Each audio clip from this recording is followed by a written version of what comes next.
Welcome to Still Growing in Grace, a program dedicated to inspiring joy, giving hope, and delighting in grace. I'm Mike Zenker, and I'll be sharing with you a message of hope that will expand your understanding of God's love and amazing grace. God already deeply loves you, totally accepts you, and really, really likes you.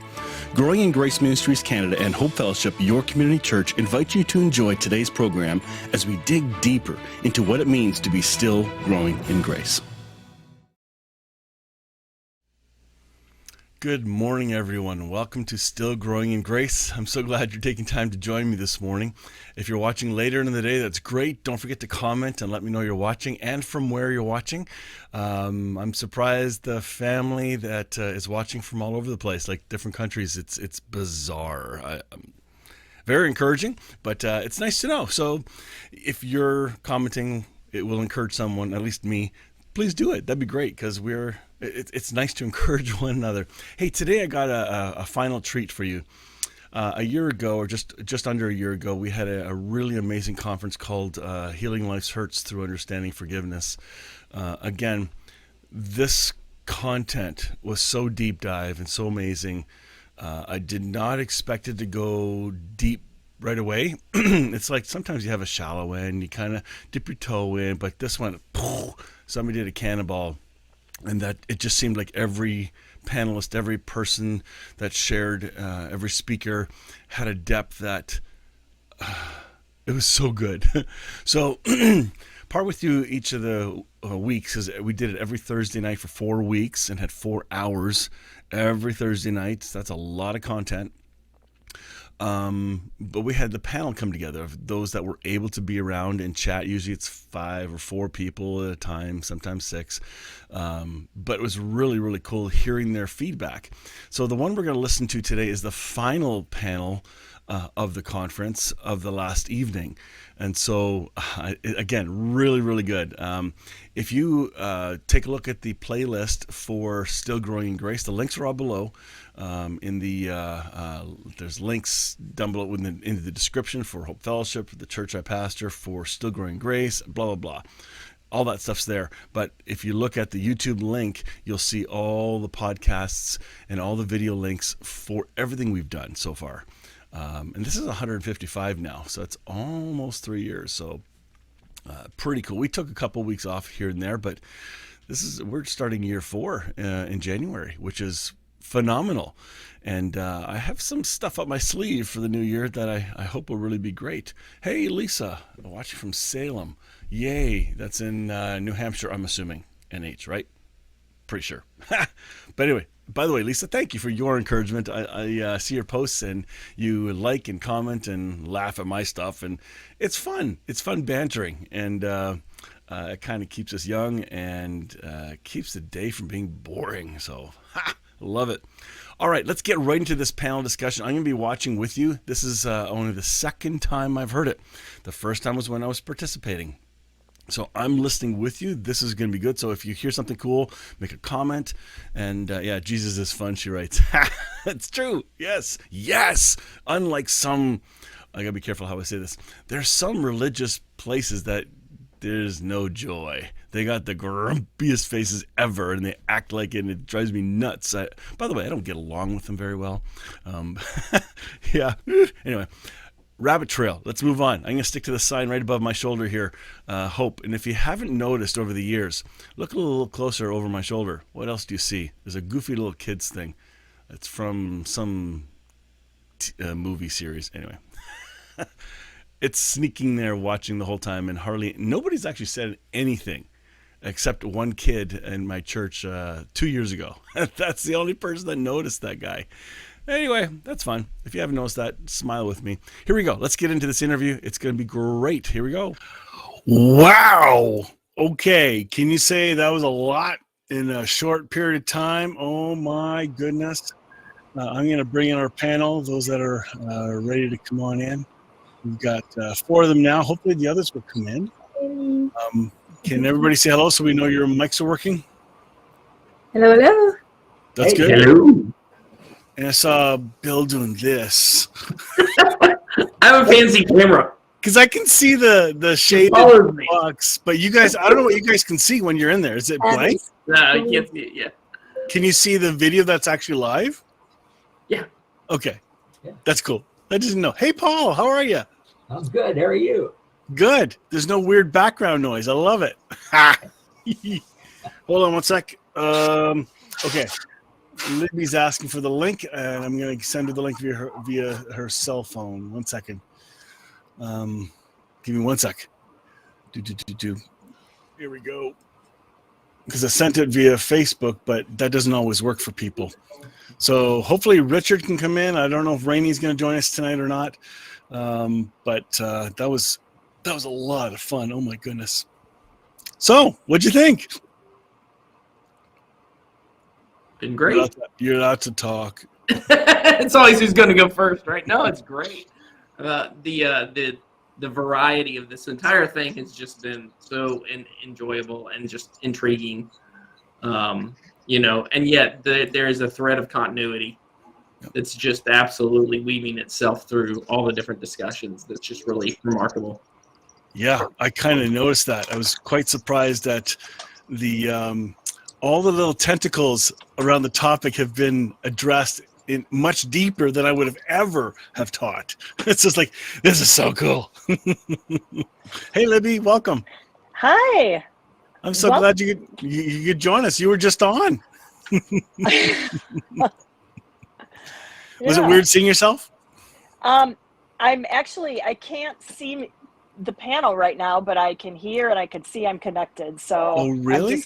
Yeah. Any advice, guys, for how she can see the panel? Because you should be. Oh, you're on a It's phone. probably because he's on mobile.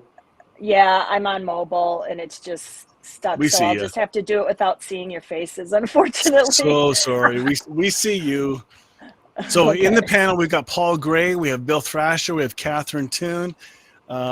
We may have a couple more. I hope we do, but if not, that's fine too. Hi, Paul and Bill and Catherine. Hi.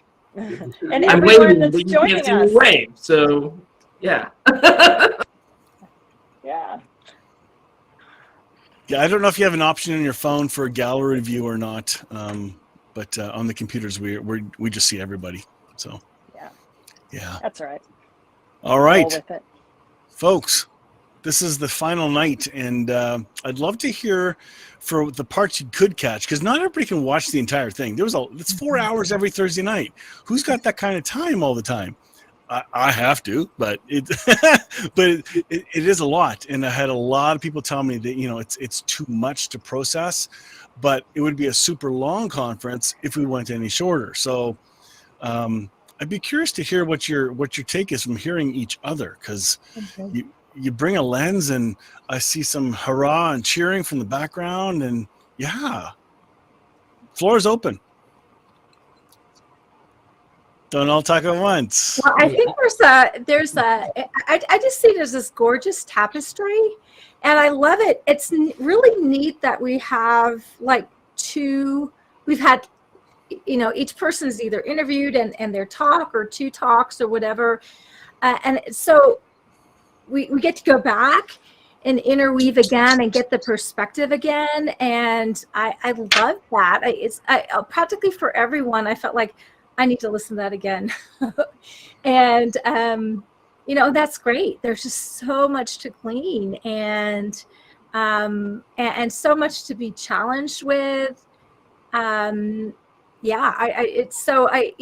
just kind of take it in and let it gestate some and then revisit. And so, it's wonderful. And it's, some people are more theological, some people are more practical, and it all works together because we need it all.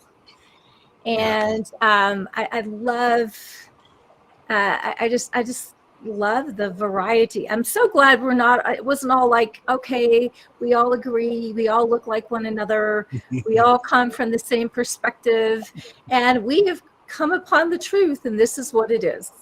It's like, so glad that we, half the time I disagree with myself. So, I'm like really open to be challenged, and I enjoy that, right? Because it makes it just, we're better. We're better. We become better.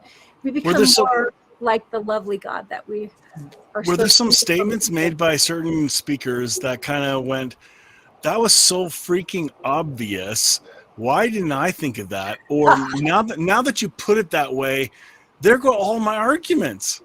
Like, Yeah. I heard that several times. It's so good. It's so good. I think sometimes people get a really pithy thing. It's like, bam, they're okay. Awesome. Libby, I want to go back and listen to yours again, because you walk through a step-by-step that you can't listen to quickly. No. You have to go back and re-listen and go through it. And if people listen to me, I speak quickly and it's like boom, boom, boom, and I'm animated, blah, blah, blah. The conversation was slower, but far deeper. And that's hard to get there. And I think Andre Robbie talked about that, and how slowing down and being contemplative and meditative, being still, it kind of, his conversation made your conversation possible. That's what I felt. We needed notes with yours, Libby. We just needed like I saw you writing. like follow. Because that's why you got rewind and pause. Exactly. Whatever. I can't do everything for you. Come on. No.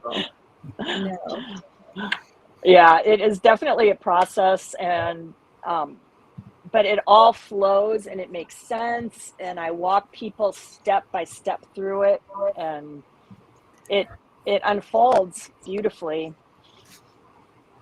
Yeah. Yeah, and I want to say the dovetail I noticed between those two conversations specifically, Mike, was the thing I shared. I don't think my name came up with it.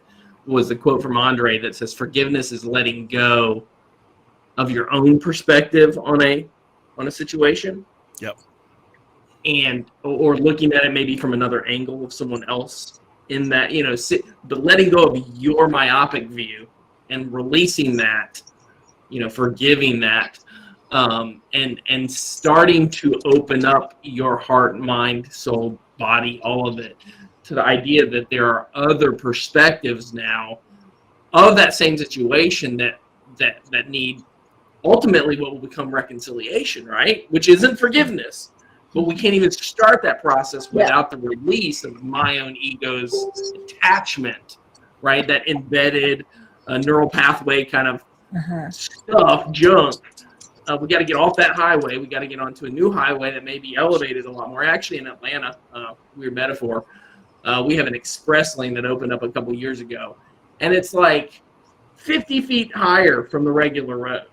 It's like you got to get off the low highway, and we got to get up on this high one, and all of a sudden we can see things from totally new angles we never saw. But unless you get off on that exit way, way, way back, because it's an express lane, you're gonna miss it. You won't even get up there. So that was just kind of what I took away. Yeah, I found the comment. I think this is what you said. Yeah. My way of interpreting this event. That was pretty profound. I'm glad you caught that and typed really fast. Yeah. Yeah, that was good. All right. Oh, somebody else is coming in, I think. Nope. Maybe somebody's trying to come in. Keep retrying, people. Sorry. Somebody gave a comment. They just said they took notes during Libby's talk, but was writing so fast. I don't know if I'll be able to read my notes. That's funny. That's okay. Hit pause. I can't read my own writing even when I write slowly. So yeah. Well, I will be posting some writings on my Libby Briscoe Neurocoach Facebook page. So I posted one thing tonight that gives a little bit of an overview if people want to catch that. And can you post that link can you post that link in the forgiveness group in the Facebook? I will. Are you in it? Or if not, send it to me and I'll post it in there for you. Yep, we'll make that happen. Okay. That's awesome. Yeah, I'd like all of you to put a post on where you're from, how to connect with you in that Facebook group. Not everybody's on Facebook, but for those that are, at least it's a start, and then I can share that with the YouTube people that are not in Facebook. So. Okay. Yeah. Great. Yeah, I think so. I just saw that note. I don't know who said it. Oh, that was Robin. Yeah. You mentioned earlier, Mike, the sheer volume of of all the different videos, and of course, Kitsy and I have watched them all each Thursday night, and then we've separately re-watched some different ones. The only thing I haven't heard yet was yesterday morning's Oh my goodness, brace yourself. Francois, but Kitsy hasn't, and I will, of course, do that. But It's a long one. I got to warn you. yeah, I know. And 117 minutes or something like that. No, So 1 hour and 17 minutes. Yeah. Aren't they the same thing? No. No. 120 is 2 hours. Yeah. But we digress. But everybody, as Catherine mentioned earlier, there are no cookie cutters here. At least I didn't feel that with anybody. Everybody has different perspectives and really good, deep insight, into things. And I am a note taker, and I've taken a lot. And I tomorrow morning I'm going to do the first of 3 Friday mornings with Dr. Bill Hanshu on his show, and he asked me to be on it, and he said, "So Paul, what do you want to talk about?" I said, "Well, how about I've been thinking a little about forgiveness. Gee, imagine that. Small topic. I've got enough for 24 shows with Dr. Bill." That's right. That's good. So he probably won't forgive me for doing that much. But no, I've learned so much from everybody. One thing that has just stuck with me, I've heard it in a variety of ways, but Richard said it tonight, and he was talking about, or maybe somebody else said it, but I think it was him talking about 1 John 2:2. Jesus has taken the whole sin thing out of the equation. I mean, it doesn't exist. It's not even in God's equation yet. Certainly in Western religion, which is all I know very much about, we've made it all about sin and the need for forgiveness. And boy, not only have we missed the boat, it's like we're in a cornfield. We're not even in the ocean. We've missed it so far. And how did we do that? Yeah. But it's nice to know that we have missed it, and there's a whole different way, a much better way of looking at things, isn't it? Well, that's the Western lens concept that I didn't know anything about or was not aware of. And to realize, wait a minute, we have been so conditioned, pre-programmed. Somebody paved some highways that we did not give them permission for, and they didn't have a permit, and they still did it. It's like, wait a minute.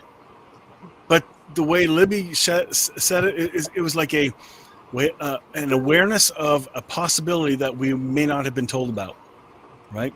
And to wake up to that, because some people reject it. They go, well, it's just this, and they have their pat answers or churchy answers, and yet it's not religious. It's deeper and better. So I don't know. I'm still growing and learning in this.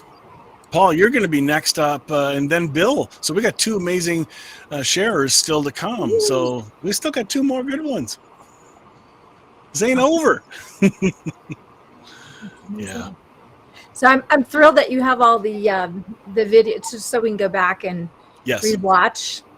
I just emailed all those that registered, and I can send it to all of you as well. There's a YouTube playlist that's unlisted, so please don't publicly share it everywhere, please. Oh my. It's okay. Like, some people need to see it, and you just trust your heart and share it. But you know what I'm saying, right? So that's where you can see each individual session without having to fast forward through or scroll through and see the entire conference. And yet I have those videos on there too. So by the time tonight's done, or tomorrow, because I can't get done tonight, it's too late.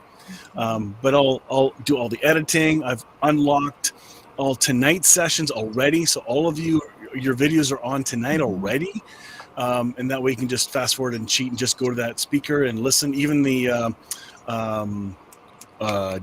Caroline Leaf, that 6-minute clip I posted at the start, that's there too. That was pretty powerful as well. But still, like, there's more to this than what we've been told. And that's what I caught. I thought it was really good. So for those of us who've watched all or parts of it, do any of you have counsel as to I mean, how do we decide what to focus on?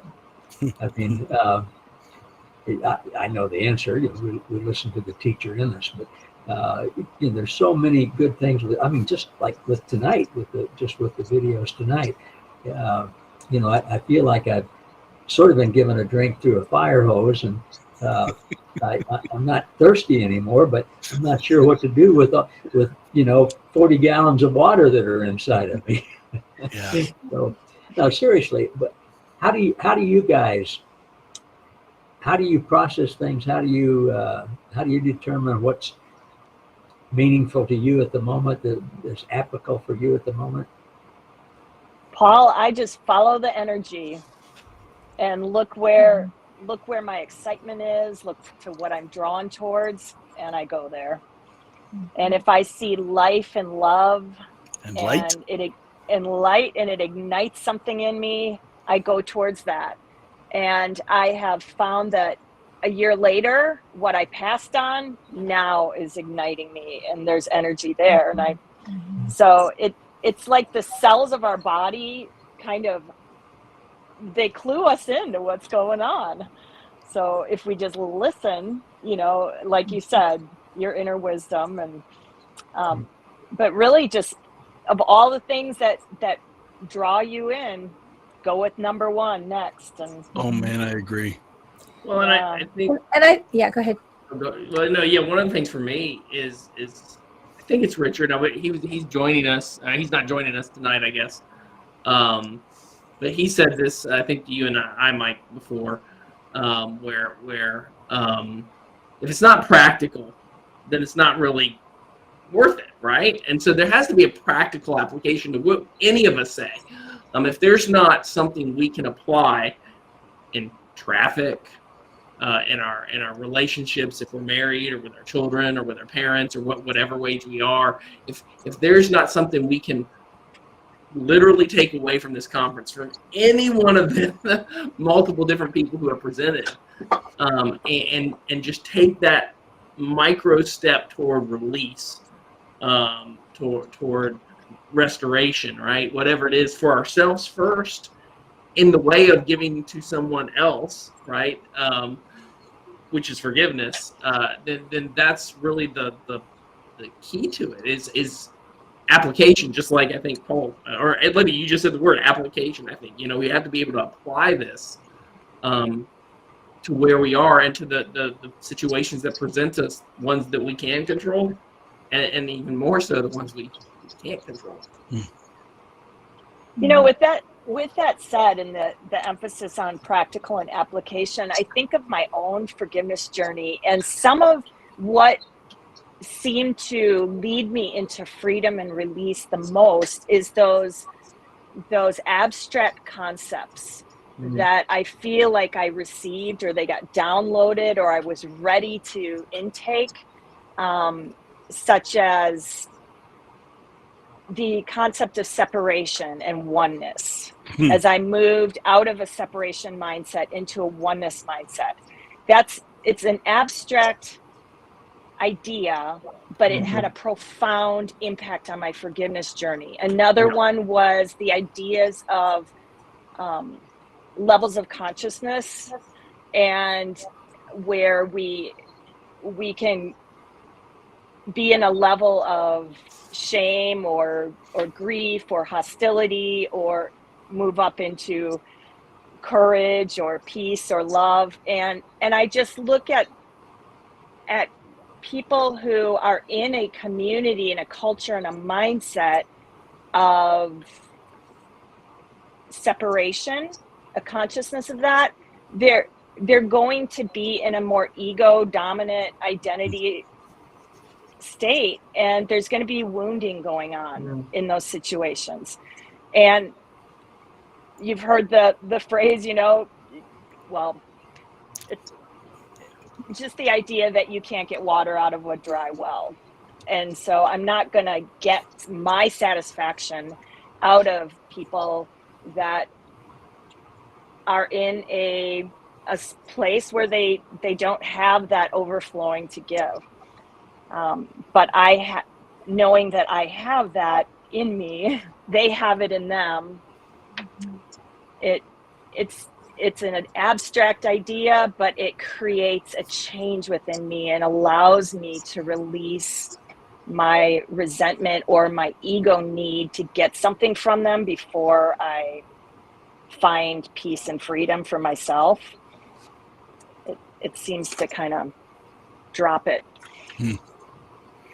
I like what you said about you follow the energy. I would use a phrase for me that worked was, I'm going to walk through the doors that are put in front of me that are opening, because not every door is open, but some open, and I go, let's go. This opportunity is there. Let's go. And some were bad, but led me to something good still. It's like, what?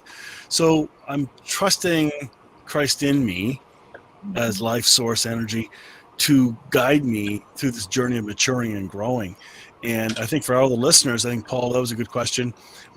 Which one do you listen to? And I would suggest you don't shove any of these sessions on anyone, because not everybody's ready to hear what was just shared. This is much deeper than I ever expected the conference to go. Okay, I'm just warning you.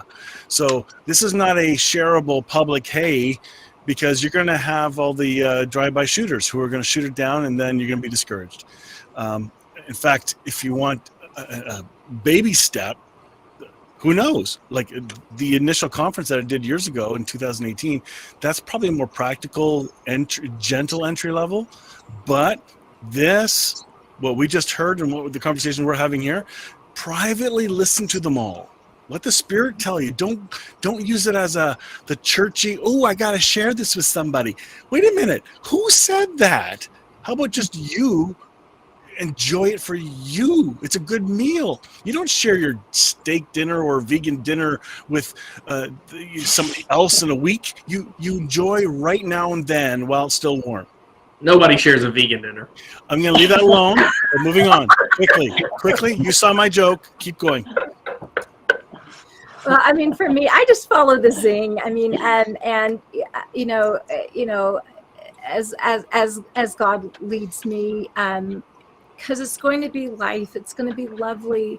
It's going to fill me.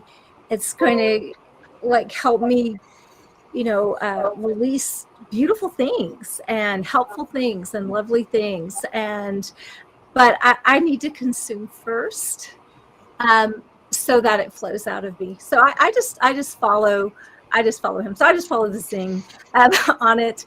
And then I love to be challenged, and sometimes he'll lead me to things that I go, whoa, that's really outside my paradigm.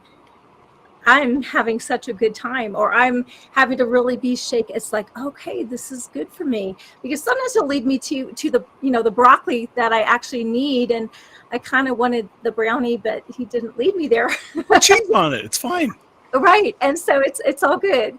But I just feel like people can be free in what they want to ingest now and what's helpful. And I think it would be a mistake to say, okay, I need to be a good student and just tackle, I'm duty bound. No, be led and then open so you can consume and receive what's there.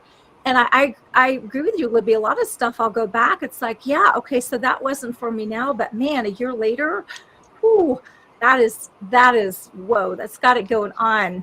And I just think we need to be free, to be led and with what's giving us life. And and I agree. I think you're right. We need to consume for ourselves, and assimilate for ourselves. And then from that place, we can, because sometimes we get so much in minister mode. It's like, okay, now I gotta, let's grow ourselves and out of the overflow, right? There's one thing that I'm just gonna bring it out, because I think it's actually, I don't think anybody's gonna talk about it, but I think we can talk about it. And we got a couple more minutes, I think, here, Mike. Yeah. It's something that's been resonating in conversation with me for the last week or two with Richard and a couple other people I've been talking to. And it goes into Jesus talking about, my yoke is easy, my burden is light, right? I think this is very interrelated to forgiveness. But as we start to release, which is deliverance, right? As Richard said, it's a letting go of these things we're harboring. It's the same thing Libby's talking about. what we find ourselves is we get into a state of levity. And I use that word very intentionally, that there's a lightheartedness. We don't take situations as seriously as they may appear on the surface. And we just made a joke about a vegan thing, but in our reality, if I'm sensitive to that, somebody could be like, "Oh, I take offense to the fact he said that." But I think when we get to a place where we are so quick to forgive that it's effortless, or even pre-forgiving, kind of like you said, we're laughing at things that maybe should offend us before they ever do, and we're able to just be present and recognize, again, it's that whole Andre thing, that I'm seeing it from another angle before I even have it hit me in an ego sense. So I just got to throw that on the table and see what happens. I mean, I think love is not easily offended, and so when we don't take ourselves so seriously, or we don't have, or we're not taking our soapbox so seriously, like we're having to prove something or justify something or defend something, or we're getting threatened by something, but we can just authentically show up and just take things as they come and engage, which is really good for us. Yeah. Which is really good for us. Yeah. I remember when Libby and I were talking about Bruce Walkup, a mutual friend, Rudy Zacharias, and I think all of you know Rudy. He sent me a video of Bruce, the What is the Gospel series, and it was almost 9 months because he kept asking, "Did you watch it?" "No, I'll get to it. I haven't got to. I'll get to it. Yeah, whatever, blah, blah, blah." And it wasn't until I was at a very, for me, it was a kind of a difficult time on a weekend, and I ended up watching it and wept. It was timing. I was not ready when he sent it, but it was in my sight. It was on the back burner, or it was in whatever. But God brought the right timing for me to be ready to digest what was about to be shared. And the content in this conference is going to be exactly like that for many. And you're going to probably listen to it in a year from now and go, "What? I didn't hear that." And it hits you differently and deeper. So to me, this is an extremely valuable resource that I'm so looking forward to sharing, and just put people, let's go, let's learn, let's grow. There's more. That's good. And I love the individual journey, right? Because we're all really on an individual journey, and it's all valid. And we're just all being drawn. And I think we need to value one another's journey.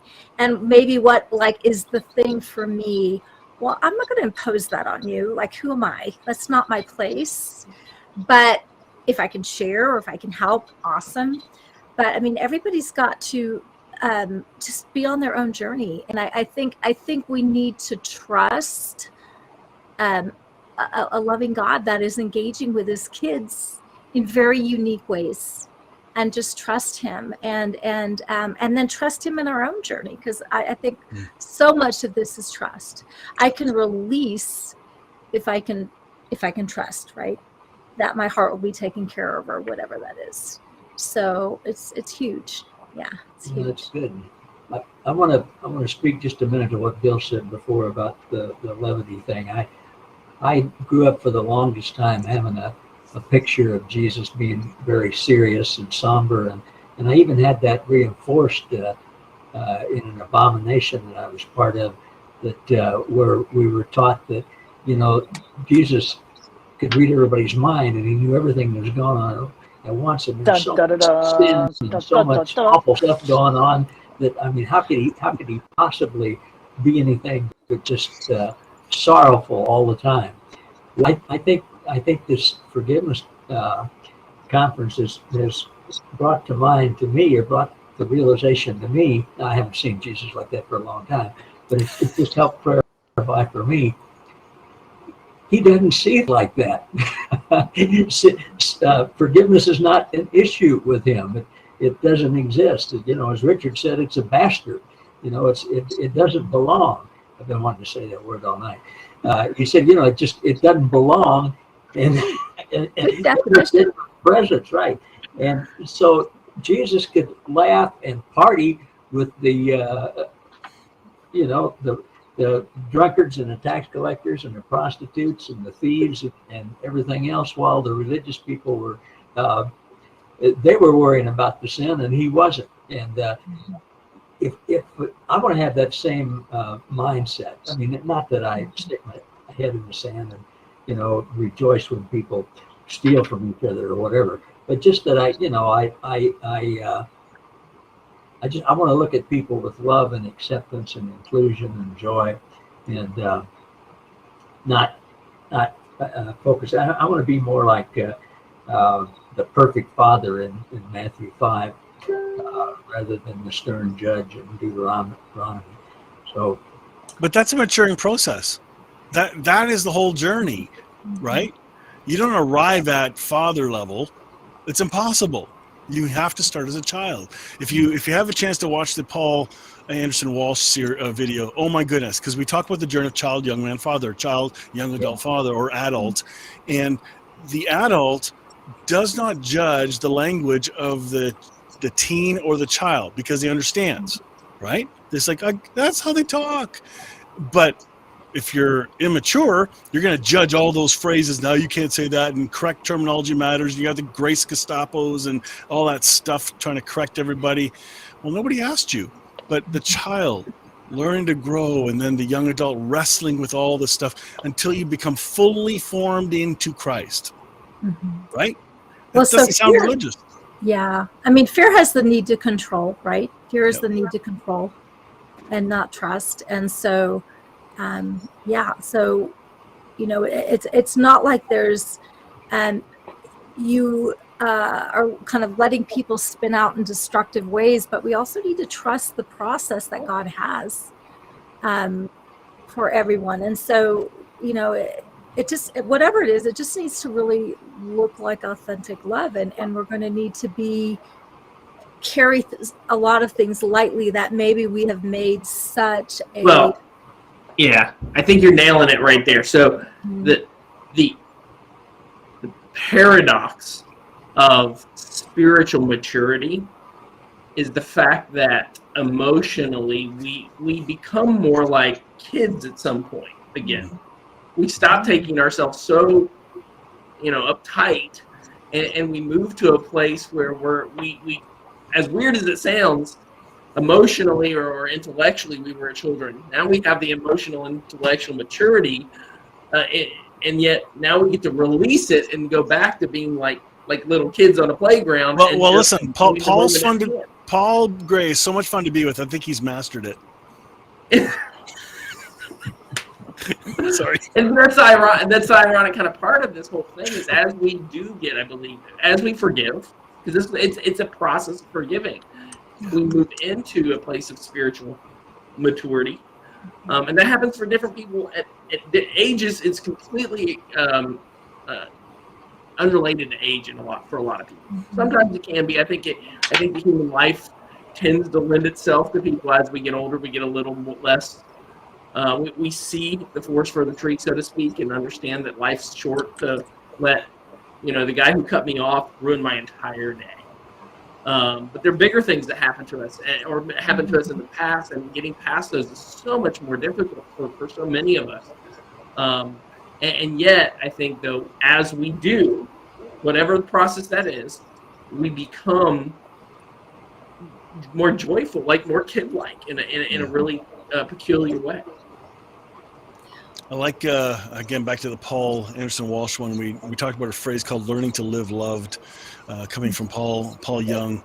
This idea of learning to live loved. If we don't even know we're loved or believe we're loved and don't even love ourselves, which is where Libby was going at, there's a core issue here that needs to be dealt with before we can receive the beauty of this mystery.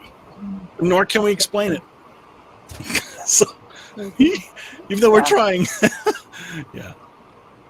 The only thing that looks like authentic love is authentic love. Yeah. That cannot be fake it. And it cannot be bypassed. And people know the difference. We cannot put that on And that is a tactic that is so commonly employed. But it's interesting you bring that verse up earlier, Bill, because the yoke being easy and the burden being light, for over a half century of my church life, that was a ticking time bomb on me, just cluing me into there is something awesome out there and I have not found it yet, because my yoke isn't yet easy and my burden isn't yet light. And it's not light. That was my clue. And I kept Ding, looking. ding. Something is wrong. Yeah. And we got to forgive it. We got to release the harness, right? Yeah. Right. And it is the same with forgiveness. The yoke is easy, the burden is light. And that wounding that we're here for to release is the gift that takes us, it prods us, it carries us along the journey to find or drop the misconceptions that are not making our yoke easy and not making our burden light. But it is definitely real. It is real. I put exactly on the screen, eggs, exactly. Sorry, Libby, you couldn't see it. Yoke, easy. Okay. Yeah. Oh. Yeah. Terrible. All right. This is time. We got to wrap up. I want to say thank you to all of you. It was a pleasure having you, first of all, willing to share and willing to contribute. And I want to say thank you to all of you. All right. It's time to wrap this up for today as well. I hope that that was a nice tease for you. If you had not taken in the conference at all, send me a message. There's a couple ways to do it. If what we had been doing for the entire conference is people just make a donation to Growing in Grace Canada. Link is below in the you'll find it if you look, it's there. And then I'll send you a link to a Facebook group where we had interactions, or I can just send you the playlist from YouTube that's unlisted. It's not public. And then you can watch away at your own pace. If you can't afford it, just let me know and I'll give it to you. I want people to see this and hear this. And today's conversation made me realize I may do Forgiveness 101 conference next time. Because I'm trying to figure out what am I going to do next. But I want to get back to some of the basics. The conference we were talking about in this panel was a super deep dive one. But I think I want to go back one more time to the nitty-gritty foundations that if you're not used to understanding what forgiveness is, the 101 will be the correct entry starting point, because we unravel what forgiveness is not, how to forgive, especially if you're in a stuck place. It's pretty wild. So anyway, we'll get to that. I'll keep you in the loop. Next week we'll be live here. I'm not sure what we're going to do yet for the final one of the year, but Merry Christmas to all those. We're expecting a pretty bad storm over the next 3 days, right through to Christmas. And I got family traveling from 3 hours away, and I know friends that are flying, and I hope it's a safe time for everybody. And yeah. Anyway, until then, we'll catch you next time. And thanks again for watching. See ya. Join me next time on Still Growing in Grace for more good news. Enjoy previous episodes by downloading our podcast at growingingrace.ca. You can also visit hopefellowshipycc.com to find our service times and location. If this show has been an encouragement to you, please consider making a donation today at growingingrace.ca and help us keep spreading this good news. Thank you again for tuning in to Still Growing in Grace.